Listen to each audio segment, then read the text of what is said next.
welcome to the One Idjit's Thoughts on podcast. I am Paul Mackey, joined in the Measure for Measure tailoring shop on East 4th Street in Duluth, Minnesota by my lovely wife, Darcy. Hello. No point in acting like there's a need for a big lead-up. At least 90% of the listeners read the title of the episode before listening. And it's bound to be a longer episode today, so we should just get into it, shouldn't we? You bet. Moonlighting is the next show we'll be covering on One Idjit's Thoughts on. Yay! We're going to start here with a short segment we recorded before we watched the pilot movie that we will be discussing today. So here this is. A couple of months back, Darcy told me she wanted to watch Moonlighting for the podcast. This slightly breaks from the premise of the podcast, considering I've seen the show and I'm a big fan. Why did you want to do the show? Because I knew you loved it. Oh, that's very nice. So obviously we're timing our first episode to drop on the 40th anniversary of the broadcast date of the pilot movie, but why now in your personal case? Because I have a minute to breathe. That's a good reason. And how much of the show have you ever seen? Like, is it literally like scenes or snippets? Like, I don't think I ever sat down and watched a whole one. I don't know that at the time where I was, I really had the patience for it. All right. And then what are the everybody knows things that you know about the show? That there's sexual tension. Yeah. And some really bad fashion. Oh, is that something that you've discovered recently or something you knew all along? I think I knew it all along. I see. So, we will wind up with an introcast kind of setup with me as the expert and Darcy as the newbie. We've done this before, having completed watching Slings and Arrows with an introcast called the Ghostlight Podcast. The episodes will retain the One Idjit's Thoughts format with a brief summary and other recurring segments. Do you have any other thoughts before we wrap this up and move into the time after we've watched the pilot? Nope. Just looking forward to seeing your reaction to it. Okay, well then here we go. We'll have a little time wipe, and the next thing you'll hear will be us after we've watched. Okay. Okay. I don't remember doing that. I didn't think you did. When did we do that? We did that in between some other things when we were recording. Holy hell. All right. When I was getting ready to do this podcast, I looked around a bit online and didn't really find a definitive online guide, so I bought a Moonlighting episode guide online and was surprised by a couple of things. First, the guide is from a full-featured Moonlighting podcast called Moonlighting the Podcast. I haven't listened to any of it, but it looks like they're using an hour or more to cover each episode. I'll probably avoid listening to their show as I don't want to steal any of their bits, and I'll consequently be using their guide mostly for episode order and broad strokes plot points, and will also avoid a lot of the bits that are probably in the book. Ah. It just wouldn't do to make a podcast about a show with information gained from a podcast about a show, right? Right. The other interesting point is the guide was edited by Scott Ryan and David Bushman. David was one of Darcy and my co-hosts during the first season of Idjitcast. And I have to tell you that just now, just this second, after you've been telling me all this stuff for like 2 weeks, 3 weeks, I'm just now remembering who that is. Oh, where I was just saying that David, I checked in with David about the book and yeah, I was like, I am not, and of course, you know, I smile and nod a lot with you because Sure. because sometimes I don't know where you're coming from, but I just now got it. Scott Ryan has also written an oral history of Moonlighting. I touched base with David Bushman recently, and he recommended that I get a copy of Scott's book, as I will find value in it regarding our podcast. I think I'll be doing some tidbits regarding the conception of the show during this first season during shorter episodes than this one, which is awful long already, I'm sure. So stay tuned. Yeah, we should be done by now, right? Yeah, isn't this podcast over? No. Okay. We're just starting. So the plan is to produce this series as a part of the regular/irregular rotation of shows that we put out. Ideally, this will mean Darcy will be forced at regular intervals during spring and summer bridal season to take breaks and watch an episode and record a podcast. That's the idea. It could get real wily though. We'll see how the Dog Days schedules out in August, but otherwise the intent is to be much more regular than we have been with Muppets Mayhem. And that's my fault, because a lot of times I'm just like, I don't got it in me today. So I got to get over that. Well, I think we did spend a whole lot of last bridal season just going, you do your thing, and I'll just do some podcasts in the corner. But we did a lot of that. Yes. But this time I need to step back. So we'll be watching the remastered episodes on Hulu at home, and I do hear they were painstakingly restored, unlike certain other Buffys that will remain nameless. I'll be using screen grabs and other assorted things based off of DVD sets or other resources that I find online for the podcast, and if all goes well, this will be a typical One Idjit style show, a relatively quick bite podcast with a plot summary, a bio, what did and didn't work, a few One Idjit standard segments, and one new one, and then you're on your way. So we'll quit all this preamble and get started, shall we? Yeah.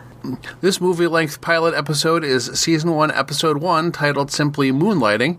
It originally aired March 3rd, 1985, if everything went right, 40 years ago today, if you're hearing it on the day I released it. Now, what were you doing back March 3rd, 1985? What's your guess? What night was it? It was a Sunday night. It was a Sunday night. Yeah, it was a Sunday night movie. My mom wanted to watch it too, so... Yeah. Maybe she wanted to watch it and I didn't even know about it. I don't know. Yeah, I can tell you exactly what I was doing. Avoiding my homework. Oh, well, that's possible. I was 11, so there wasn't really a whole lot of homework to do. Oh, there was plenty of homework when I was 11. I don't know. I didn't do any of it, and that's why I didn't do so good. Yeah. Oh, ditto. In some cases, Yeah. I don't know if I had. I don't think it was.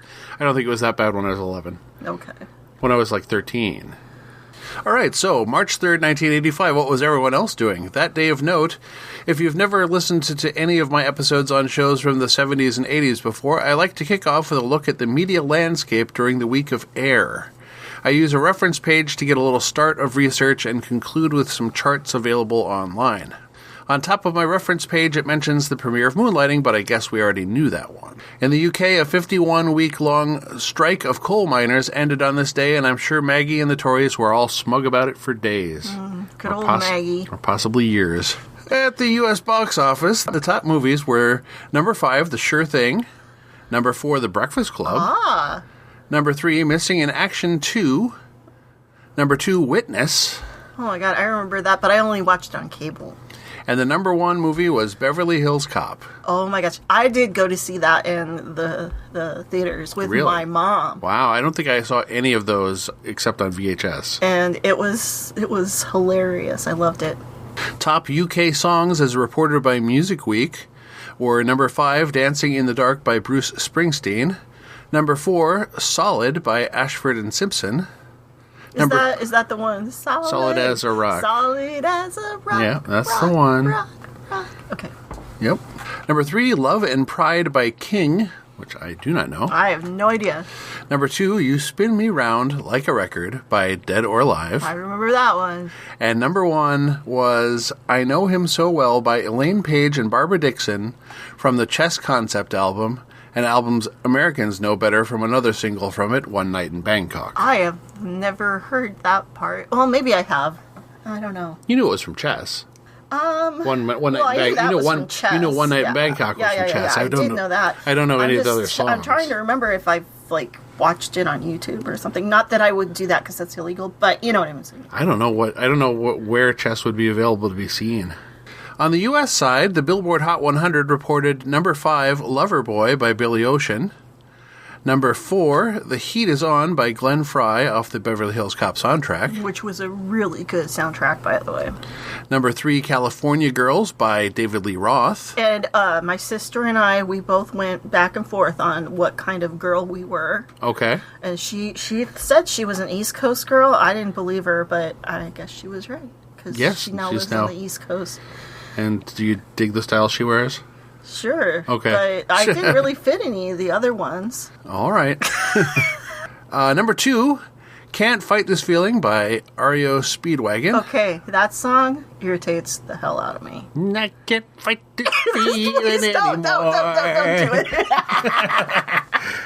It was terrible. And number 1 was Careless Whisper by George Michael? Wham? Both? Careless Whisper, I think, was still Wham. Okay. I'm pretty sure that it was credited in some places as George Michael, and some places as George Michael with Wham, and some places as Wham. Yeah. I liked the song, but I did not like the saxophone. Wow. That's a risky admission, right? Isn't that the whole thing? I mean, the whole thing plus George Michael's vocal. I loved his vocal. But you don't need the sax. I didn't like the sax. All right. This pilot was an ABC Sunday night movie, and as much as I would love to do the first regular episode on its anniversary as well, that's not going to happen because it aired 2 days later on March 5th. Yeah. We're not going to turn around a second episode in 2 days. No. All right, so let's get into the summary, which I normally would call the brief summary, but, this is a 2-hour movie, so we'll do what we can. In an opening sequence, a man wakes up and goes jogging. Yep. With 2 watches. 2 watches. They made sure that you knew that. What else was on the nightstand? I'm trying to remember. It was a crappy alarm clock. Yeah, it's a really cheap beeping alarm clock. Yeah.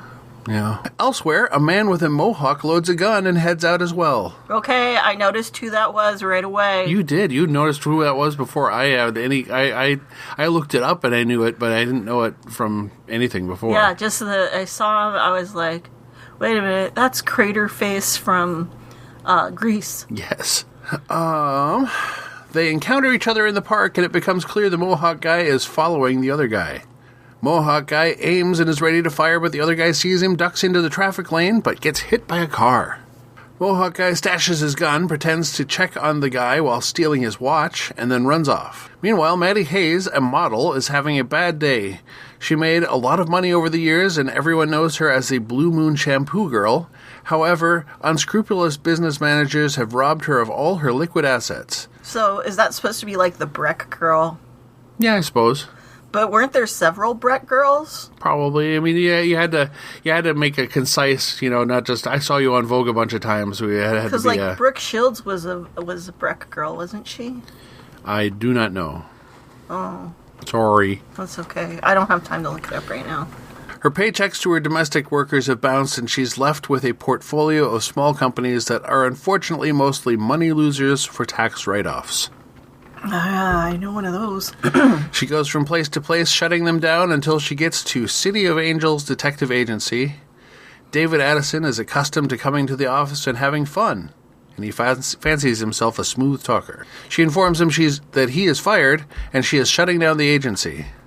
Later on, Maddie goes to a hotel restaurant on a date with a plastic surgeon, and old man Heinz, meanwhile, gets a call from Mohawk guy, and they arrange to meet as Mohawk wants to get rid of the watch. Now, let's go back to the plastic surgeon guy. Why was she dating him? Ew.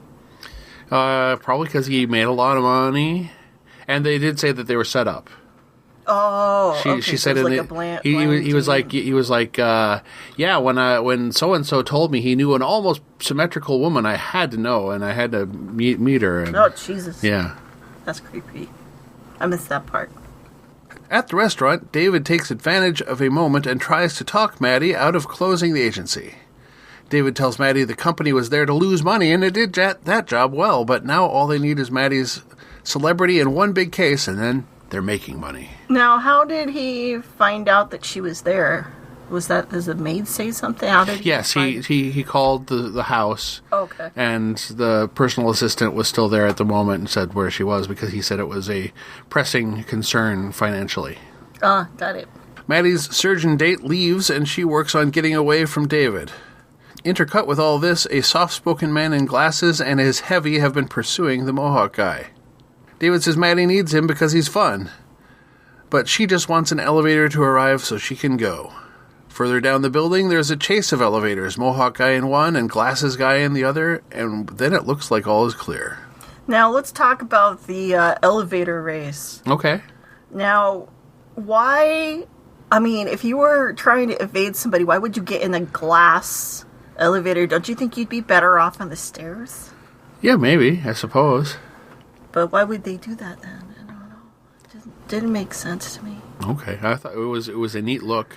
Well, I got that. And I mean, In the 80s, glass elevators were the thing, weren't they? Sure. Yeah, oh, yeah, definitely. Because I remember in Colorado when I was growing up, they added a glass elevator to the mall, to Aurora Mall. Yeah. And that was, like, very chic. Yeah. Yeah, Town Square in St. Paul had a glass elevator that went up through like 3 or 4 or 5 levels. Ooh, yeah, and there were other ones I remember, probably down Tamarack Square sort of things, but I can't remember exactly.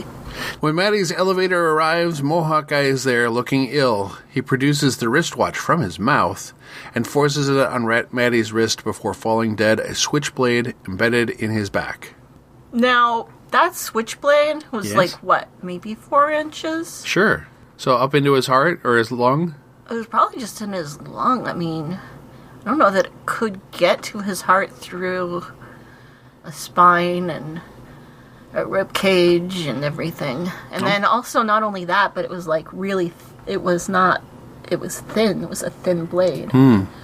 So it couldn't have done too much damage. You wouldn't bleed out that fast. Old Man Heinz sees all this from the bar nearby. The cops grill David about the situation. He's not talking, asks for his phone call, and proceeds to order pizzas. Pizzas? When Maddie is done with her round of questioning, she departs the station to find Mary Hart from Entertainment Tonight and other reporters. It's clear David has called them, and he is in the back making as much crowd-like ruckus as he can. When she chases him down, he confesses he's done this all with only himself in mind. Then he says he'll walk away out of her life. He says it again and again, and then he's gone. Except that he does screech up in one of the 2 company Porsches, and he says it's now hers. He then bums a ride off her. She drives him to her place and gives him the keys so he might drive away. But Simon, the man in the glasses, and his heavy have other ideas, with a gun to David's back and a knife to Maddie's throat. Once they're tied up, Simon tries some level-headed intimidation and asks about the wristwatch, which Maddie says she gave to the police. So they briefly attempt to escape, but after 6 wild shots from Maddie, they are recaptured, and Simon applies duress in the kitchen. Duress being? Frying a sausage. That was... Because, this could be your face. Now, I have to say that probably a model wouldn't just have a sausage like that laying around. That was a big old knockwurst. I don't even... Yeah, I can't imagine that would be on their diet. Maybe the chef had it in for some extra flavoring or something. I don't know. There was a chef. Simon ends up saying he will check with the police, and the bad guys depart. However, David reveals to Maddie she gave his watch to the police, and David is wearing the actual watch in question. After a relatively peaceful night sleeping at the office, David and Maddie bring the watch to a pawnbroker who offers them $3. The watch has no hour hand, no stem, and in fact no watchworks inside at all. There are some numbers etched in the backplate, and when they leave, Old Man Heinz enters and demands that the broker repeat the numbers and stabs him when the broker admits he didn't read them closely and couldn't recite them. That wasn't very nice either. No. David has Maddie buy the morning paper to look for Jonathan Kaplan in the obituaries. This was the jogging victim who originally owned the watch. They go speak to his widow. She says his father, a watchmaker, left the watch after dying only a month prior. The father was a pilot in World War II and told a tale of smuggling $4 million of diamonds for a Nazi officer, then hiding the diamonds instead of giving them back when the Nazi came to America to retrieve them. The widow never believed the story. There was never any sign of the diamonds or any kind of riches. Someone came to the door looking for the watch and offered the couple $5,000 for the watch, but Kaplan wouldn't sell.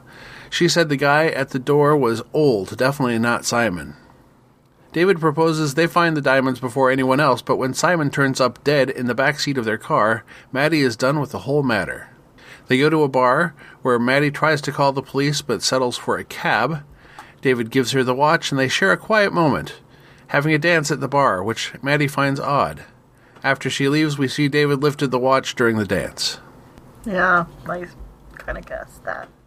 The next day, the newly christened Blue Moon Detective Agency is open for its first day, but Maddie is not happy to see it. David points out he can find the diamonds. The numbers are a message from the World War II pilot to his son, also a pilot. Latitude and longitude point to the hiding place. They make a quick trip to the map room at the library, not knowing that Heinz is following them. One look at the city map lets them know to look at 9th and Broadway. They find there a building with a clock tower that says Eastern on it. Now, did the clock like the whole building look like the watch, or was that just my imagination? No, a little bit. Okay, I mean, I don't think it looked like exactly like it, but I think it was meant to look similar. Okay. Yeah. Same Art Deco style. Yeah. Yeah. David, then Maddie each scale the clock to find the diamonds. Maddie kicks out a light panel while trying to get down, and the diamonds fall to Dave's feet. It almost felt like they meant for her to find them, and then realized that they didn't shoot that, and then made the sound effect of the glass breaking or something like that. Because it was like she got up there, and then they're like, "Okay, now we're going to get you down," and then she kicks out the diamonds. Yeah, it was weird. But making a big sequence like that, you're probably it's possible to have to fill in something. I don't know. Yeah, and then I imagine also because they really were on the side of a building. They were they were in the glass panel behind. There's a lighting panel behind the the 9. It wasn't a 9, but it was the 9 position was a light. Oh, okay. But the whole thing, I mean, like the actual filming of it. Do we talk about that? Yeah, we will. They are left climbing on a hastily braced stepladder high above traffic. They get to safety and retrieve the diamonds, but Heinz has been waiting and has them at gunpoint. David climbs back out on the ladder and has Heinz crawl out to get the diamonds. Then the ladder does something. The ladder bends 90 degrees, and David clings to it with one hand and the other gripping the diamonds bag with Heinz dangling from the other end of the bag. Now, I have to say, that ladder and the way that it hinged. Yes? Like physics-wise, steel-wise, aluminum-wise. They made it look real. That was a tough one for me to eat. And so was hanging onto the bag. Heinz is pelted with diamonds from the bag and falls to his death. The event makes the front page of the paper. Maddie considers David's offer to remain in business and says she needs to think for a day. So David goes to the front door to tell the assembled press to come back tomorrow. And that's the episode. Yep. So I've got a few favorite lines that I went ahead and recorded. Okay. There's got to be cooties the size of oysters tonight. You. Yep, that's pretty much you. You. And then we've got the... Hell, I can't even walk and chew gum at the same time. Dumb David always chomping on his feet and blowing bubbles with his shoes. Me? Plan? No! Funny. You. And then... And lastly... How do you know he's dead? It's either that or the man wears an obscene amount of blue rouge. Yeah, that was funny. That is funny. All right, so who is? In the end, I'm pretty sure this episode is going to be longer than our usual episodes. After all, the episode itself was a TV movie to begin with. There'll be plenty of time for Ms. Shepard, Mr. Willis, Mr. Karen, and Ms. Beasley, so I'll pick someone with a shorter bio the first time out. And I will point out that Robert Ellenstein as Heinz is the man that I pointed out in the Caledonia episode of the Rockford Files when he played a motel manager who Rockford got information from via social engineering. Dennis Stewart is credited as Blonde Mohawk and is in another series that I have plans for coming up, so I will probably bio him there. But you are correct, from Greece. I know.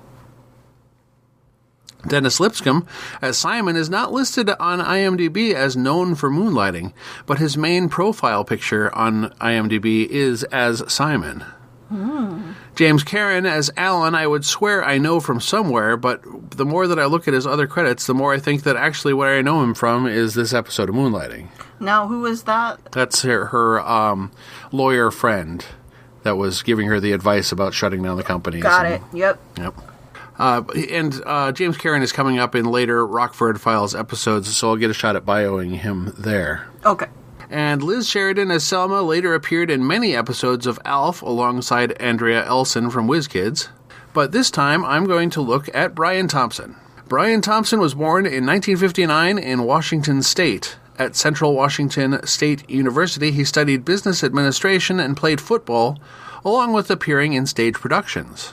He went on to a Master of Fine Arts at University of California, Irvine. His area of focus was in musical theater, and he was a resident actor at the Colorado Shakespeare Festival in 1982. Thompson admitted his look and athletic profile means that while he will get steady action work, he will never play the geek. He started out in a role in the original Terminator movie in 1984, and then he worked in television, including Moonlighting and Knight Rider, among others. His big break was as a villain in Sylvester Stallone's Cobra. He may be best known as the alien bounty hunter on The X-Files, but I also recognize him for his role as Luke in the Buffy the Vampire Slayer pilot, and later in that same series as the Judge in some pivotal episodes in Season 2. His most recent work has been as a recurring role in the series 911, which began on Fox and continues at ABC. All right, new segment. Darcy's Fashion Wall will allow Darcy to look back at the fashion of 40 years ago as presented on Moonlighting. I'll get your thoughts on this episode in a moment, but I'll share a quick clipping I found on davidandmaddie.com. It's from an article by Susan Goldfarb in The Globe in December of 1985 about Robert Tuturis and his costume design on Moonlighting. Robert says the show's wardrobe budget was $35,000 per episode. Sybil had 6 changes per show. Each costume ranged from $1,000 to $4,000, and in many cases had to exist 3 times over, once for Sybil and again for a photo double and for a stunt double. I've done that. Now, I'm not sure what they paid per costume on the pilot episode, but you think you're seeing that kind of outlay on the screen this time around? Yeah, for sure. Like $1,000 to $4,000 per outfit. Oh, absolutely. Yeah. Then, especially there was some high end stuff. Especially if you're going in triplicate or duplicate. Yeah, I mean it gets expensive, and that's the thing too. They tend to buy like higher end things. And I suppose in many cases, if you're doing it in triplicate, the stunt version has to have like modifications. Oh yeah, almost for always. Movement. And then also if there's like one that has to get destroyed, then they gotta buy a fourth. You know? Yeah, at least a fourth, if not a fourth and a fifth. But if you only want one shot at the destruction, yeah, then, I've done where there's 2 shots in the destruction of things, or things have gotten burned or whatever. There's two levels of burning to something. But. And I do also one more thing for the fashion before we move on. I did mention to you before you watched it and said there's this one shirt. Oh, for God's sake! And I'm betting I won't have to point it out. No, you did not. And this was on Brian Thompson, the henchman stuntman, or not stuntman, but the henchman. And man, I could not figure out what the hell was going on there. If you haven't watched the episode lately and you're just listening, it's in the scenes in Maddie's house when Brian kitchen. Thompson, when Simon's henchman takes off his jacket, he's got a button-down shirt or button-up shirt. And it's very sheer. Very sheer. Like you could see... it was thin. So it was really thin, and it was probably like, silk georgette or something really... Yeah. It was very... I mean, you could see those nips, man. There was no hiding those nips. And, he's a blonde guy, right? So he probably doesn't have, lots of pigment or anything. But they were there. Yep. It was really weird. And then I looked up online because I was like, was that actually, a fashion? I looked up online. Apparently it's still a fashion because I was really surprised with what I found. All right, is that enough fashion for today? We'll definitely hit some more fashions in the episodes to come. Oh, there's lots of good stuff coming up. All right, totally 80s. For this segment, we'll call out things that are spot-on examples of the 80s. The entire series began and ended within the decade, after all. So Mary Hart and Entertainment Tonight definitely fall under the headings totally 80s for me. Yeah, same here. The show still exists, of course, to this day, and Mary Hart did host all the way to 2011. 2011? Yes. You kidding me? But in the 80s, E.T. reigned supreme. I did wonder if they got away with something a little bit, because obviously Mary Hart can choose her own projects, but they actually said Entertainment Tonight out loud, but they didn't have the E.T. logo caller on the microphone. I wonder which network was... It was always syndicated. It was never a network show. It was not network show. No. Okay, that's interesting. I gather it still airs every night somewhere, but I don't think I've seen the nightly format since I lived in my parents' house, where it aired at 6:30 after the local news. I can still hear the song. Yep.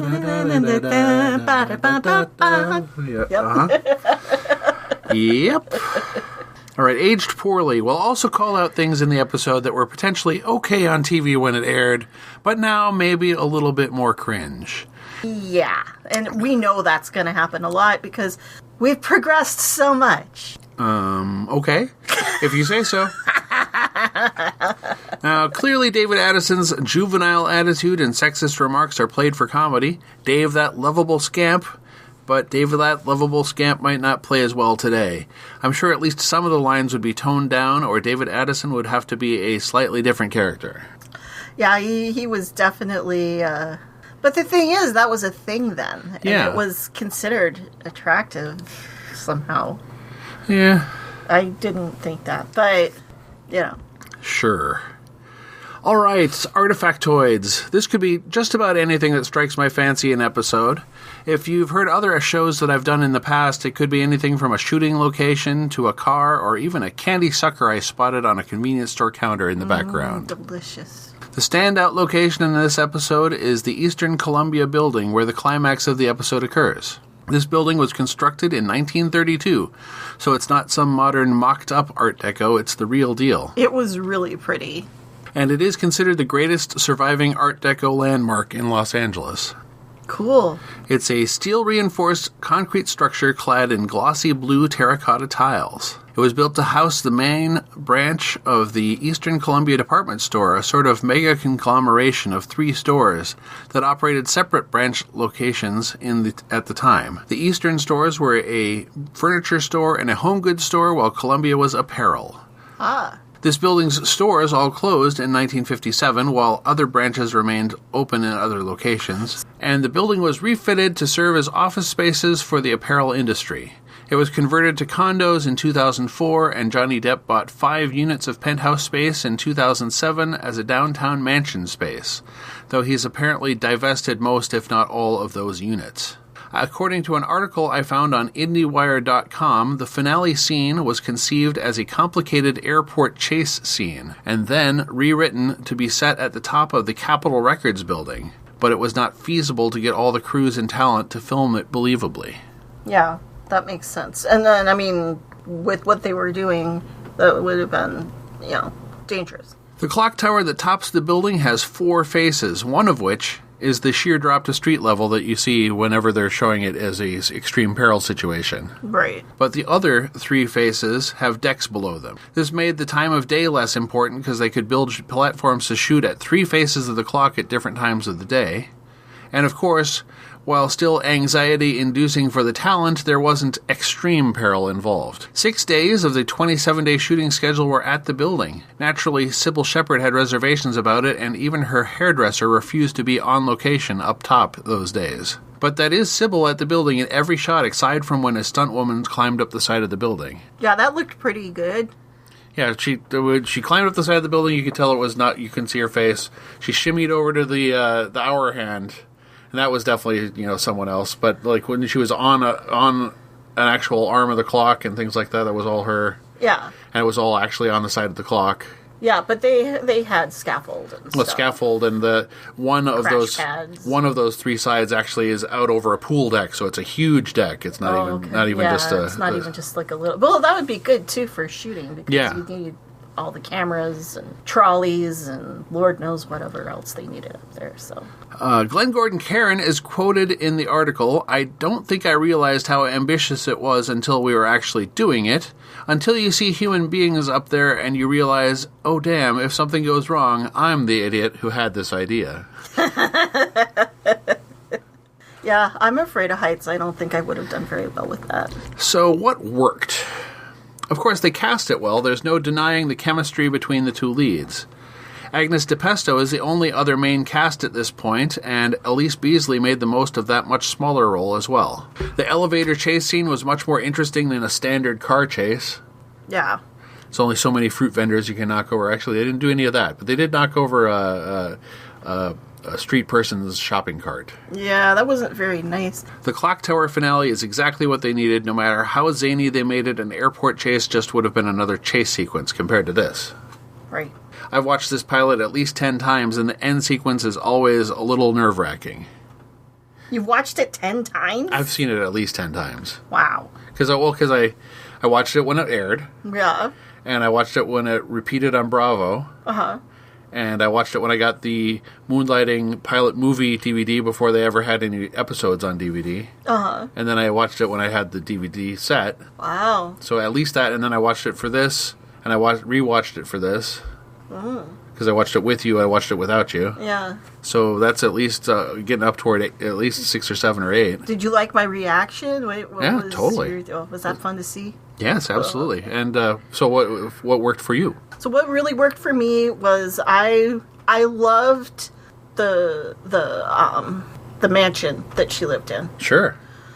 You know, I loved the spiral staircase, the open. And that it was a very 80s spiral staircase. It was. I really loved it, but I didn't like the stove choice for the kitchen. I'm assuming that the stove choice, I don't know exactly, but I'm assuming the entire mansion location is actually inside a soundstage. I imagine that doesn't exist in the world. Well, I don't know. I think that the spiral staircase thing did. That must have existed somewhere in the world, because why would you make that? I almost felt like it was more like an office lobby area than an actual mansion. Well, it looked like it went onto some sort of a terrace or something. Yeah. So, yeah, I agree with that. But they chose a location well. Yeah, I really liked it. So, and just in general, like her house and stuff like that. That would have been something I would have been like, ooh, I wish I could live like that when I was a kid. So. Sure. Now I know the reality of that situation is just not ever happening. And what didn't work, my main issue that I've always had is exactly this. If you're looking for a wristwatch and you have 2 people captured and they're tied up and unable to fight back, why don't you check if they're wearing a watch? And even if you don't know that particular watch by sight, how about just, hey, you're wearing a watch. I'm looking for a watch. I'll steal your watch. Well, maybe his cuff was low enough he couldn't see it. Yeah, if you're looking for something, you search people for it. But maybe because they said that they gave it to the police. And that was it. It was either they gave it to the police or they didn't. But before, before you bother even asking, search them for the damn watch. But why would you hide it in plain sight? That was the idea, right? I guess. And did you have anything that really didn't work for you in the pilot episode? Besides the sausage in the stove, no. The sausage on the stove and the stove itself. The stove itself. It just bothered me. Maybe, I don't know. It was weird. It looked a little bit like an older. I mean, I know that it was 40 years old now. It's 40 years old now. I know, but it looked like it was an older. I mean, console. I remember seeing that in some houses when I was growing up and being like, oh, that's kind of a shitty stove. Yeah. So, and I mean, I grew up with the avocado stove, so I really know what a shitty stove's all about. Okay. It was a hot point. Okay. So next time is Moonlighting Season 1, Episode 2, Gunfight at the So-So Corral. That sounds good. I'm looking forward to it. All right. Happy hunting. Happy hunting.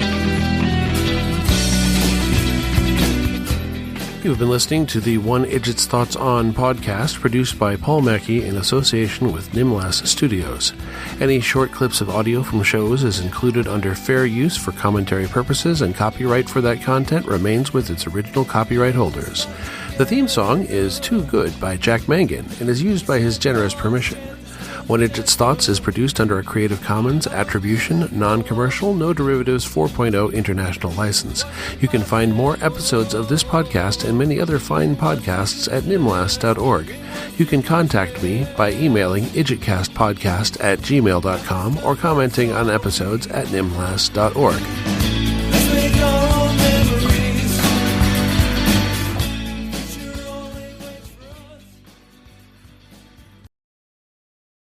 Doris, I'm behind you all the way on this project, and yes, I am looking up your dress. It's less creepy because we're married, right? You are such a pervert.